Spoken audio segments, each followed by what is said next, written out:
Tell me when it goes really fucked. It's going. Radio. Well, hello and welcome to Open Money on Blog Talk Radio. I'm Ernie Jacob, and Michael Linton is here with me in the Comox Valley, just around the corner. Michael is back from travels, and we haven't done one of these. Back from the Bay and the UK, because we haven't. I don't think we've done a show since you were in the UK. Is that a fact? No, we might have. Yeah. No. Yeah, we did. Think so. We did one? Okay. We did one at the beginning of April, so that must have been it. All right. Okay. Mm-hmm. Anyway, so it was a while ago, and a whole bunch of things have happened since then, I think. I don't know. Had we started the I Will If They Will in the Valley here yet? No, that wasn't established at that point. It was pending. It was ready to roll, but we hadn't got on the track, and so you have some general report on that, I believe. Okay. Well, first of all, we're talking about open money, community currencies, LET systems, and Community Way as the starter engine for this rocket ship called Open Money. Community Way. And we're not going to talk about what it is, because we have talked about what Community Way is many, many times, and there's lots of material all over the map, all over the web about Community Way. And you can follow us on Twitter, and just search for hashtag Community Way on Twitter. You can also find Community Way at openmoney.org/CW. That's CW for Community Way. Anyway, so we have started a Community Way project here in the Comox Valley, and we started with what we call I Will If They Will. It started with a small group of businesses, particularly one, Adil Amlani at Sure Copy, who got quite enthusiastic, very excited about the prospects of using Community Way to raise $1 million to help solve homelessness in the Comox Valley as a focus for a fundraising drive. And the basic idea is that that businesses can donate to these projects that work on homeless issues in their own business credits, which are called Community Way dollars. And to start one of these things, we needed to get a few businesses to agree to do it. It's very difficult. Nobody really wants to be the first one or even in the first 5 or 10. They need to have enough other businesses involved in order to feel comfortable that they can spend the Community Way dollars that they earn with other businesses. So the idea, we started meeting, in mid-February, I think it was, and talking about this, and then we got to the point where there were enough businesses that were ready to launch an I Will If They Will, and the proposition is that business signs on to I will if 30 other businesses say they will. And we're at we've gotten 23 of those so far. I think seven to go. I think you only have to have 29 also say I will if they will. 29, okay. Well, 30 to make, an extra. There's an extra there. We lost one the first time around. Yeah, this is a strong part of the process of emerging a form of group commitment, a recognition of the others involved. Issuing money as a solo business is really problematic, and it's very exposed and vulnerable. That's why things like air miles can be done by very big corporations, Club Z, the Zellers Points, major grocery stores with their loyalty systems. They're heavy investments, heavy risk. You're going to really manage them very effectively. And I think that most small businesses are aware of the problems of that sort of sponsorship, discounting, and the unpredictability of the situation, and the fact that everybody's looking at that business and wondering whether they're good for their word. And by joining together in grouping, by jointly issuing money for good causes, through good causes, the businesses achieve a quality of, well, I'd rather not say solidarity so much as connectivity or shared alignment, a commitment to the same direction, an intention to make a difference and make a change. And once we see that others are willing to do it, then we become more comfortable in the process ourselves. So the I will if they will is a recurring theme, both in the implementation of a community weighted system on the spot, but also in the broader issue of the development project itself. How do you get the willing workers on the ground to get onto the action and start carrying the risk of putting their time and energy into a project? And that turns out to be very much a question of the I will if they will approach, again, at a slightly different level, at the organizational level of the core group. Okay. I guess what I want to do with the local I will if they will is just finish the process, because once we get to the 30 who have said I will if they will, that's when we go back around and start registering accounts. Each business opens an account in the Community Way system and the Comox Valley Community Way system. And that's when they make their first donation of Community Way dollars to an organization project of their choice. And so a 5-person business will donate 5,000 Community Way dollars to the homeless shelter, let's say. And the business opens an account at minus 5,000 Community Way dollars, and the homeless shelter opens an account. I mean, first the homeless shelter has to accept this gift and issue a tax receipt for that gift, and open an account with 5,000 Community Way dollars in it. And that's the beginning of the process. The business also pays a registration fee to the development group of 500 Community Way dollars. So that business starts with an account at minus 5,500. Doesn't pay any normal money. No federal dollars are paid for any part of this process by the business. It's just in their own business credits that they have issued into circulation in the community that will come back to them attached to paying customers. It's a loyalty program for businesses, a way of doing good in the community, and a way of attracting business. We think it's the best damn loyalty program in the world. Don't we, Michael? Best damn loyalty program in the world. If you want damn loyalty, we've got damn loyalty for you. Anyway, so that pretty well that completes the cycle of the I will if they will, because at that point we're now registering businesses in the Community Way project and advertising, soliciting, finding, signing up new businesses as we go. We anticipate that every business in the valley will do this because it is good for business and good for community.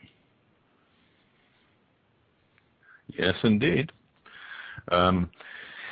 Specifically for the business, what they get to discover is that using money that goes around, when you do it in common with other businesses, is a very good model. It goes around because when you spend it, it's bouncing around inside this closed network of local traders or the community that you're working with. And boy, it comes back with customers on it. And it's doubly effective because then you can spend it on. Your business can spend it on to other businesses for products, for services. You can apply it to staff bonuses. You can introduce new product lines. You might commission some research and development, or get your storefront painted, or something. Who knows? But it's in a way, it's easy money. It's easily found, and it keeps coming back. All you got to do is keep spending it. And this is a foreign experience to most of us. We know money's tight, and when you get it, grab hold of it, because as soon as you spend it, it's gone, and it isn't coming back. The money you spend is spent and gone in your general frame, the legal tender of the national currency. This stuff, it's different. You spend it, it comes back. You've got to get more comfortable with the idea that it's easy coming, and you've got to make a bit of an issue of how you spend it, how you make sure it keeps going around. So it's a shift in priorities. Shift in priorities, yes, indeed. So if people want to follow along, they should check out cw.lets.net, and there you will see a list of participating businesses, the first 23 in the I Will If They Will, another 7 to go, and we're ready for launch, which we actually anticipate might happen by the end of this month. In the next 3 days. There are a number of businesses that are interested, and it's just a matter of them checking it out with their partners, whether they want to join in. So that's the I Will If They Will in the Comox Valley Community Way project. There's another one possibly starting in Nanaimo quite soon on the same basis, using an I Will If They Will proposition to businesses. And if anybody wants to join in the discussion, they can call us here. It's free in the US of A, 646-716-9424, or let us know on the chat. You can ask us questions. There's a chat that goes with this show, and we'll cut you in by Skype if you're in Canada. And other than that, we're considering doing a half-an-hour show today, but we are booked for 60 if it gets really exciting and interesting. That is exciting and interesting to the general public and dedicated followers. Ernie and I are always excited and always interesting. Or at least I'm excited. He's interested. I'm excitable. Anyhow, good times coming. In addition to the current projects that we're looking at in this region, I've just been in the Bay Area for a week or so on related business, shall we say. Nothing direct on let's start community currencies, but a lot of communication and opening the idea to different constituencies. Some corporate, some less corporate. Particularly the second event I was at was an informal unconference of fringe banking interests, geeks on the edge, shall we say.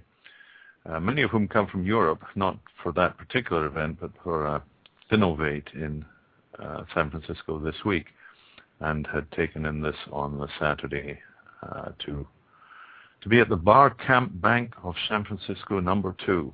And if you go on Twitter and you look up BCBSF2, that's the hash code BCBSF2, you'll find a lot of interesting Twitters that went through during that one-day event. And the upshot of all that is likely to be a project in the Bay Area. Rather more ornate and managed project than the things that we're doing here in our locality, but following the same sort of patterns, certainly using the I Will If They Will approach, which has to come in all sorts of ways. Now, in the Bay Area, the first implementation of the I Will If They Will is likely to be in the core funding, the underwriting of the development process. Here in the Valley, we haven't had to do it in that order. We could go out with basically a bare slate, nothing on the table, and start talking to the businesses as participants in the community way. We will if they will level. And now that we've done that, we're into the, okay, now how do we manage the financing of the core group, the maintaining the funds flow through to the people who do the actual work? And that produces a secondary level of I will if they will. Now in the Bay Area, we're probably going to start the other way up. We'll start with the putting the financial model in place for underwriting the design, the development, the training, the initial startups. And then we'll see the initial startups using I will if they will approaches to getting the participation of the actual client community. But I'd like to talk today a little bit, and it will be a little bit because these are very malleable concepts. How do you put together a working group around a project? In our case, a community money project, but it could be equally a community-supported agricultural project or making a movie or any number of joint ventures. How can you get a good relationship between those who do and those who cannot do but could provide support to those who do? Because essentially, you see, when you start a project like this, there's really no room for boys on the back of the bus. If you're not driving and steering and pushing, then you need to be buying the fuel. There needs to be some quality of contribution to the process so that there's an equitable balance between the people who are working their fingers and their nose to the grindstone, what these things we have to do, who are taking the risk that the time they put in is going to be either productive or less so. That's venture capital at the personal level.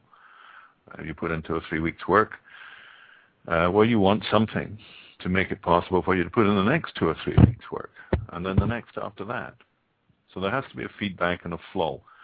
The people who've got the time to do the work, often they're unemployed, often they're only partly employed.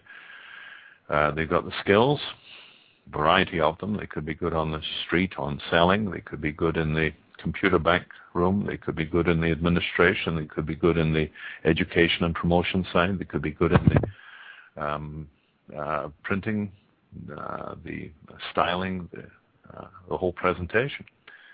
But all those who can provide time to the project need to know that they're getting support from those who would like to see the project work but are not personally in a position to do anything about putting in time on the front line. They can't provide the time. What can they provide? Well, in our view, what they can provide is financial support and financial liquidity and financial confidence and financial conversion. Basically, it comes down to who buys the money. Now, obviously, if I'm going out on the street trying to persuade local businesses that this is good for them, I can only do that with any integrity if I think it's good for them and if I think it's good for me. So I, as a on-the-street protagonist, had better be comfortable with the idea that this money is good money. If I don't recognize it's good money, then I'm in a definite compromise, a conflict of interest, a self-contradiction. But if I do recognize it's good money, that's a great start.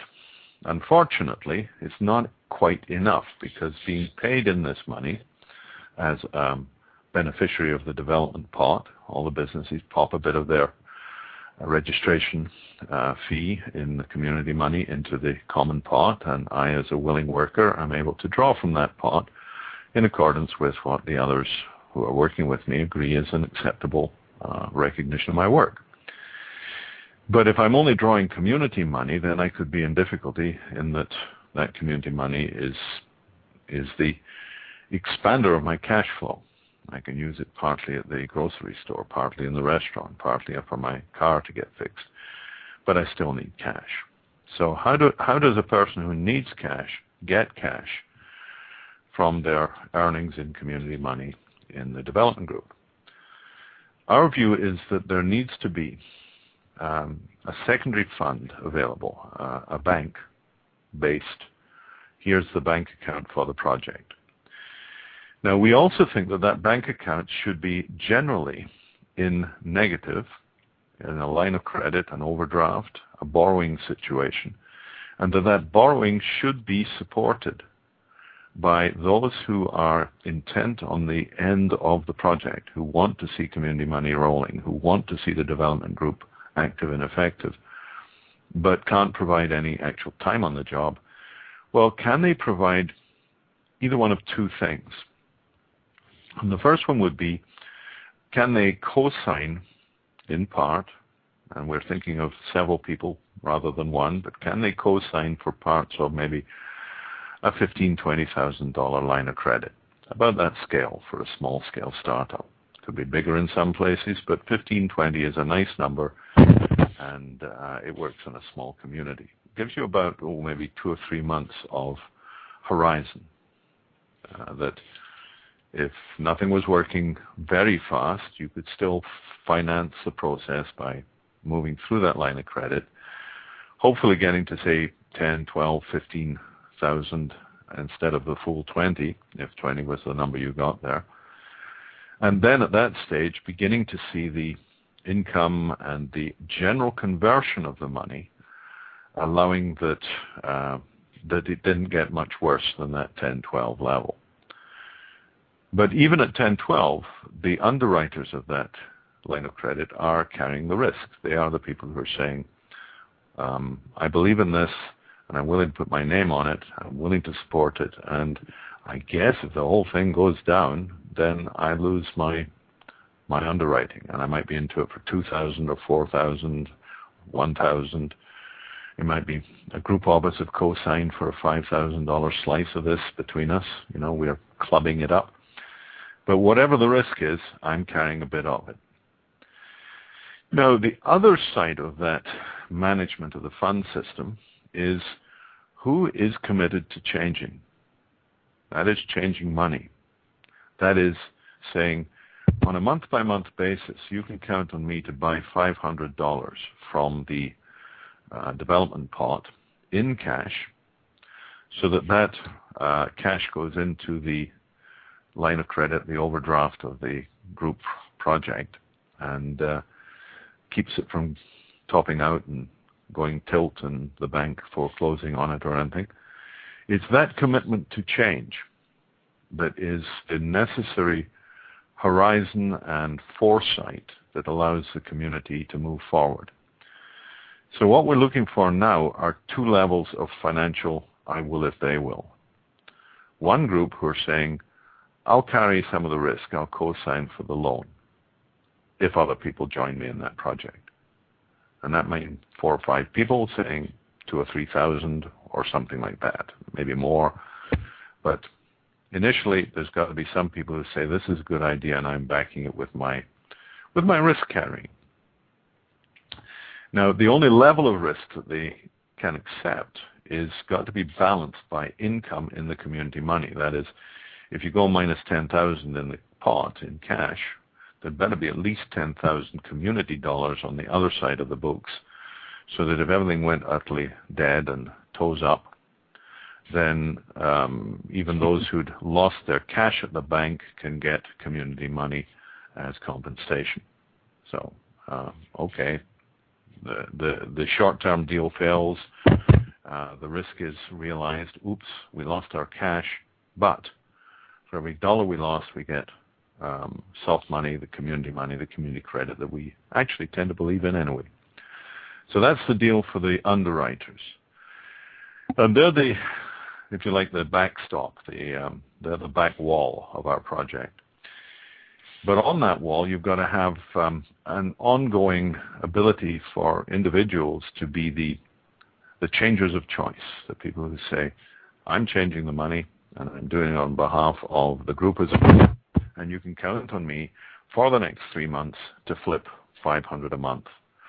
I may not be able to spend 500 community dollars a month, but right for the time being, I'm going to carry 500 into my side of the world and put 500 cash into the development project.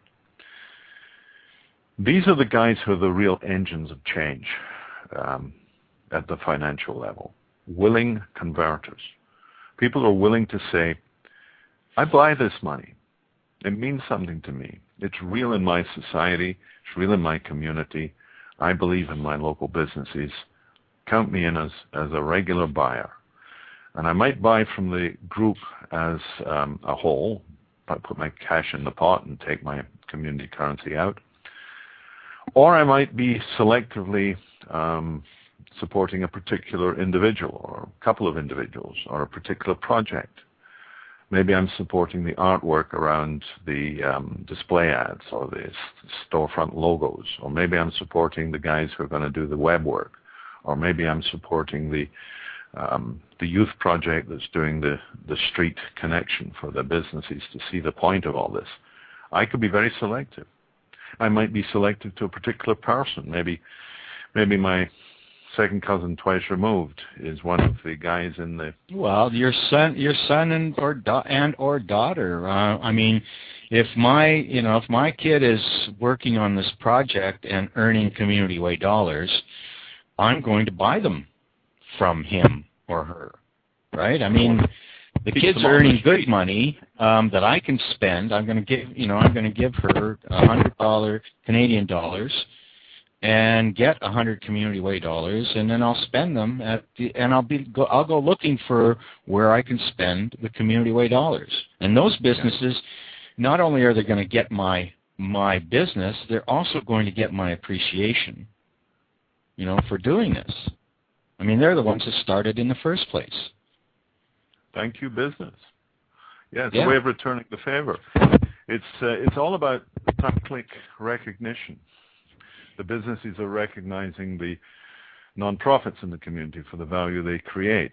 They're recognizing the development group for producing this entire program and the work necessary to do it. They're recognizing the individuals inside the development group who do the legwork. And then I, as the parent or the friend or the partner of one of the protagonists, I recognize them by changing the money for them.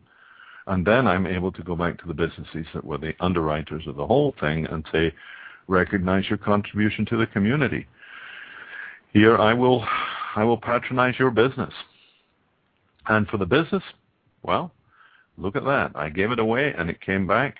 Let's keep the ball rolling. Give it away again and again. So the cycle rolls. Well, and not just give it away. It's not just a giveaway, although that's what we anticipate businesses will do. I mean, they will use a self-imposed tithe of 10 or 20% of these Community Way dollars and keep giving them away. But mostly they're going to be looking to be able to spend them. Yes. Loose word, giving it away, passing it on, spending it on, paying it forward, if you like.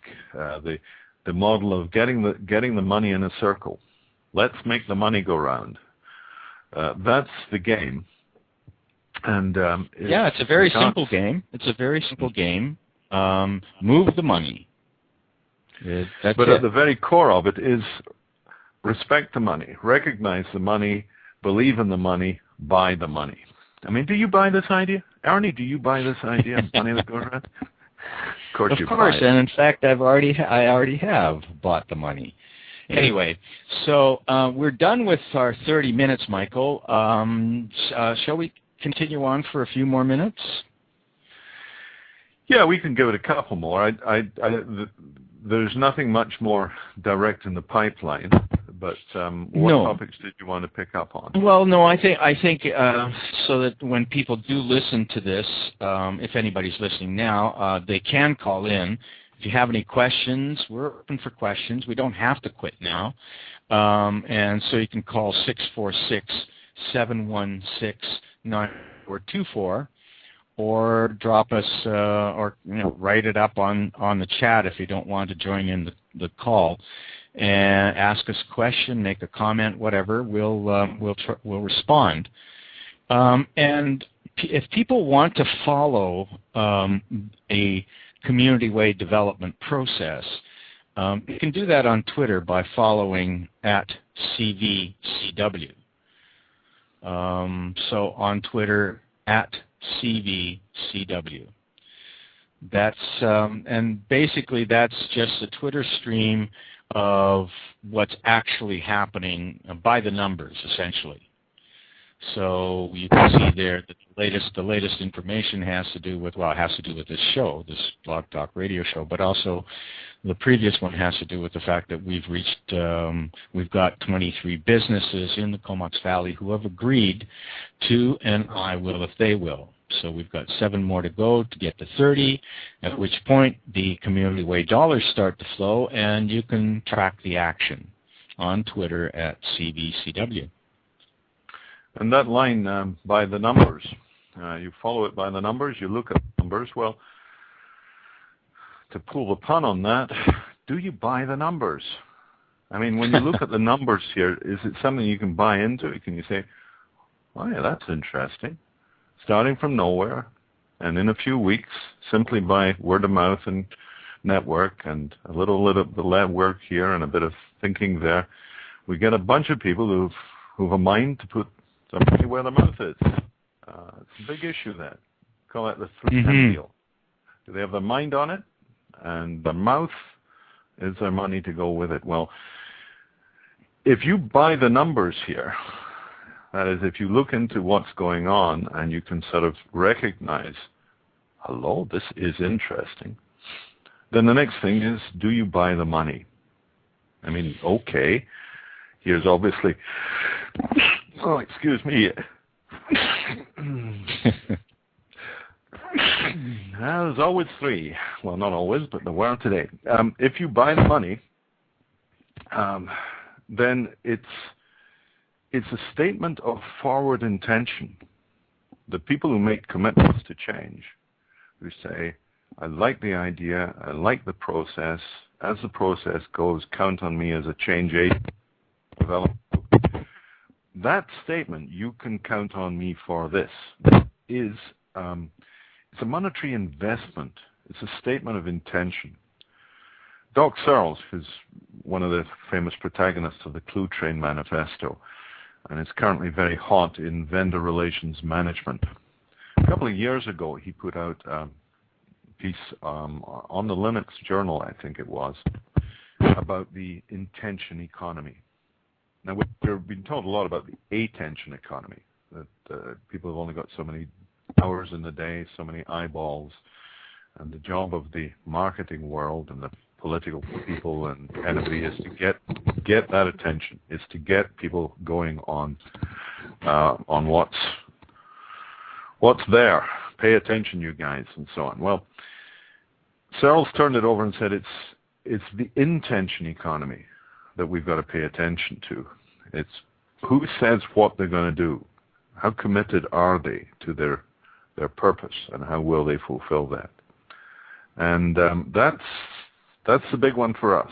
And for people who say, I like it, I'm going to help it, I'm in for it, count me in as a changer, they're the ones who are going to really make this engine fly.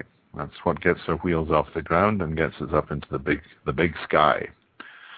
So here's to the changers, those who buy the money. And and those who work the money, who earn the money, the people that are out there selling it to businesses. And willing to do it for community. Talking about it in their own communities. What's that, sorry? And willing to do it for community. I mean, that's the other byline here is we do it for community. Now, not just for the general idea of goodwill and good vibes and the commonwealth and the growth of social capital in our world, but also we do this because we're willing to be paid in community currency. That's a powerful statement of value by the folks on the front line. We do it for community. And we're going to see more and more of that. I think that's going to become a sort of a buzz line. We're willing to change, and we do it for community. Those are the elemental positions, the statements of self-intent, of value recognized in others, that's going to make this wheel turn and get the money going right. And I think on that, I'm willing to call it a wrap at this for today. Okay. And yep, good by me. I've got lots to do. So we'll do another one of these probably fairly soon because things are beginning to happen. And so we'll probably do these a little more frequently. A what? A what? Yes, yes. We're more sort of in the groove now and more able to schedule a regular and hopefully give more notice up front and Twitter it and put it up on the various chat scenes and sites that we support and then perhaps start we're up for conversations anytime. I mean, and absolutely. we can do them on here, on the radio, so that anybody can listen in and participate. And we can also do it by Skype if anybody wants to talk about actually doing it anywhere. Give us a call. I'm Ernie at openmoney.org. Huh? What? It's the actually doing it team that we're looking for. Yeah. The real workers, people who do. Great to talk. We want doers. But, yeah. The do say do crowd. Yep. Do say do. That's a new dance. Do say do. Mm-hmm. Anyway, you can find us all over the place. I'm Ernie at openmoney.org, and Michael is MWL at openmoney.org, and we're also he's at MWL on Twitter. I'm Ernie Jacob on Twitter, and so get in touch and let's talk. And remember, talk is talk, but transcription is golden. Do it for community. We want people to transcribe these talks so that we have a text archive which is searchable and pinpoints the points where important things, useful things are said and communicable. So if you don't know what to do, just let your fingers do the typing. Translate what we're saying into text. And translation into other languages as well. Anyways, and there will be lots of that going on when this thing takes off. Because there's going to be lots of money. There's going to be all kinds of money for doing all kinds of really good, useful things. And that's the other thing, of course, is the urgency of the matter, because there's a lot of shit coming our way that we really need to be dealing with now. Yeah. Yeah, we need to get the good people going. And so if the good people can be brought to this process, then they can get paid good money, good community money for being contributors in various levels. Transcribe, dude. Live on and be happy. Okay, gentlemen. Watch for the signs. Yes. Be brave. Be brave. Stay calm. Okay, see ya. Bye, man. Bye. That's it for Open Money on Blog Talk Radio. We're cutting it off early today because we've said about enough, and we've said way too much. So thanks for listening in. If anybody did, let us know if you did. Tell us what you think, what you liked, what you didn't like, how the sound was, and all that. So, and tune in next show. Thanks. Bye.